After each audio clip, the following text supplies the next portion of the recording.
my Porsche Cayman. However, unfortunately the front kind of looks like this. As you can see, we have a lot of work to do to this car. Previously, I bought this car from a salvage auction and removed almost all the broken parts. However, it may not have been as good as a bargain as we originally had thought. So it's a bit dented in right here. It has like this weird wave, and then it's dented in right here as well. You see, when I saw the car at the salvage auction, it looked like a pretty simple fix. Headlights, add a new front bumper, maybe fix a dent in one of the fenders. But when we brought it into the shop, we found a serious, expensive issue. One that is probably why insurance didn't want to fix it. So, can I get my dream car rebuilt, or will I have to trash it like the insurance did? This is a super exciting project, and we just had it outside for a wash and to see what the paint looked like, but it ended up raining, so we do get this nice beady effect on it. Please make sure that you like the video and subscribe, as we really appreciate it. My name is Ethan, and welcome to Car Creations.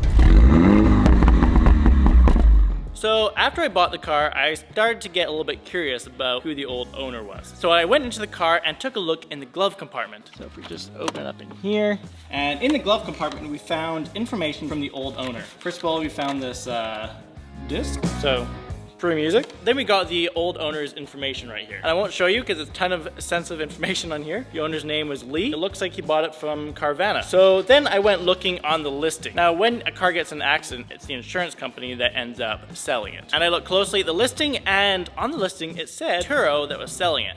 Now, if you don't know, Turo is a car rental company for your own personal cars. Kind of like an Airbnb for your personal car. So from that, I found that the car had to be a rental, which makes perfect sense because this car has 100,000 kilometers on it, in decent condition, but the interior is quite worn. So I'm a proud owner of a rental car. With so many people renting it, I thought maybe I could find someone that rented it in the past, and maybe someone that could have a before picture of what this car looked like before it was in the accident. So hopefully down the road we can find that. Currently it needs some much needed repairs. So in this video we hope to start putting it back together. So before we can do anything in this video, we have to remove the left apron support. We thought we weren't gonna have to replace this, maybe just bend it back. Upon closer examination, it's pinched in many different areas, so we're gonna completely take this out and put in a new one.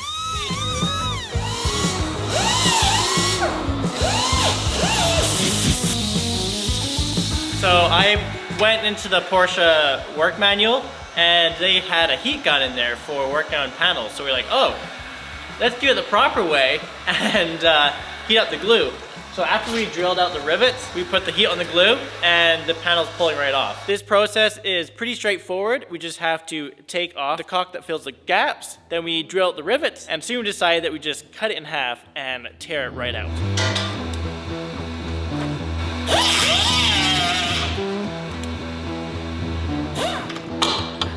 So it'll just get cut right from there up and around, and hopefully we should be able to slide it out a lot easier that way.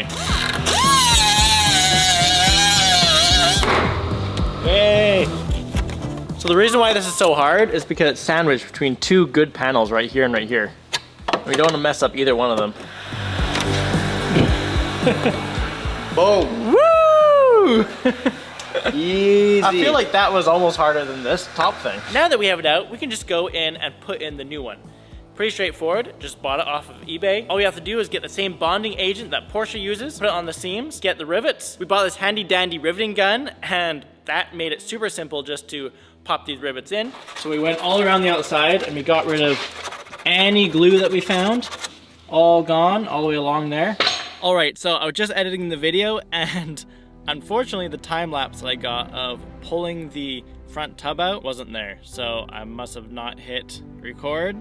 Rookie mistake. So I'm sorry about that, but basically it went pretty smoothly. We just attached a piece of wood behind the panel. There was two holes that were through the panel, so we just connected little hooks onto the wood, and we just literally just tugged the panel out, and with the ratchet straps, just slowly, while we're heating up at the same time. It worked pretty smoothly, and we got it back, and I'm super impressed with the result. Now what we can do, line one of the new pieces up, and then we have to drill holes where the rivet's gonna go.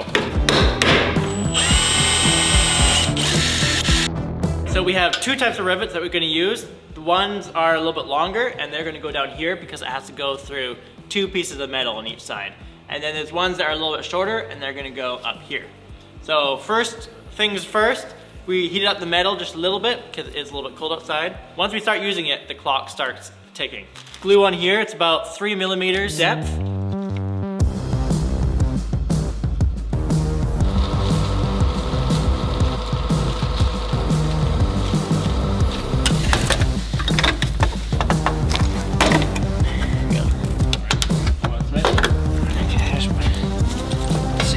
First rivet attempts.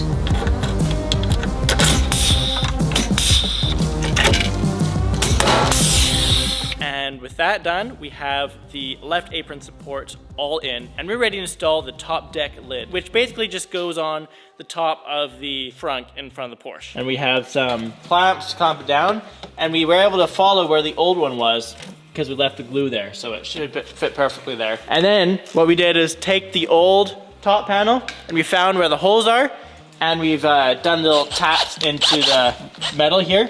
And because of that, we can now go and drill it. All right, all the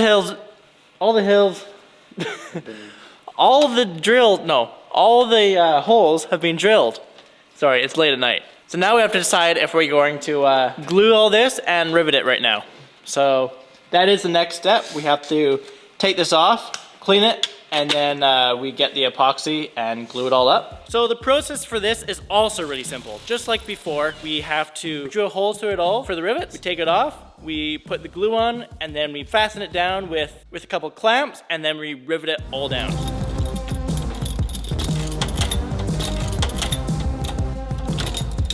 All right, it's like 3 in the morning right now, and we are still trying to glue this. The reason why it's taken so long is because we had to go through so many drill bits in order to drill into the car. And that set us way behind, so when we started gluing, we were already so far ahead we couldn't stop. That's okay, I know that we will finish it, even if it takes us the whole night. So we have almost all the rivets done all the way around, except for 2.5 here. And for some reason, the new gun that we got is stuck on it. So we fixed it from being broken. James took it apart, put it back together again, and voila, it's working. Our next step is to let it dry, and then what we're gonna do is put basically the seam filler on it, and then it will kind of look like what it was from factory, and then we'll paint it. Look at this concentration right here. These are like beautiful beads, like welding beads. My glasses have slowly fallen off my nose. Ugh. Now for the hard bit that is underneath the side over here. And that was super hard going up underneath because it would drip down. Ideally, you'd turn the car upside down and do from that way, but unfortunately we couldn't do that in our situation.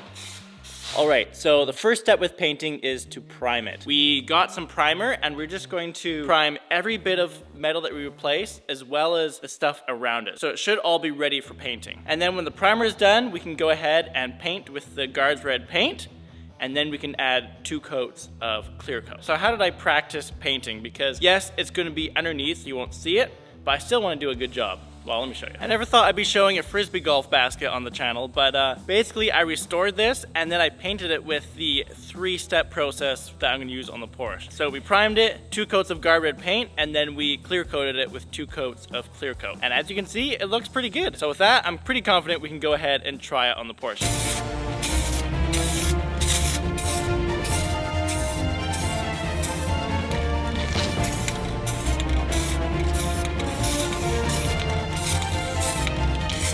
It's finally painted and it looks epic, and that was a ton of fun. I kind of want, it might not even need another coat because it's supposed to be underneath a bunch of things and Porsche didn't paint it perfectly, but I kind of want to put another coat on just because it was so much fun. I'm super happy with it. This paint worked really well and it matches perfectly. So let it dry for an hour and I'll come back shortly.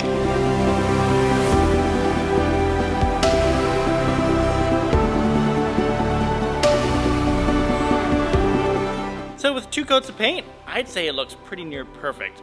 If we compare it to the other bits on the car, Porsche didn't even bother painting it. They had just primer, so did better than that in my opinion. I am feeling so excited about this car.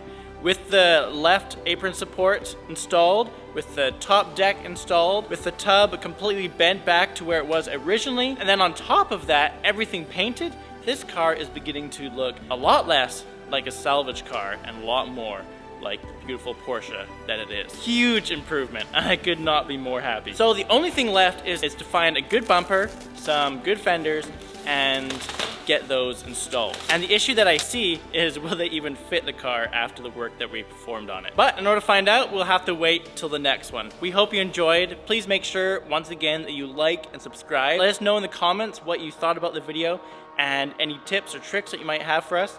But most of all, we hope you all have an amazing rest of your day, and we'll see you all in the next one.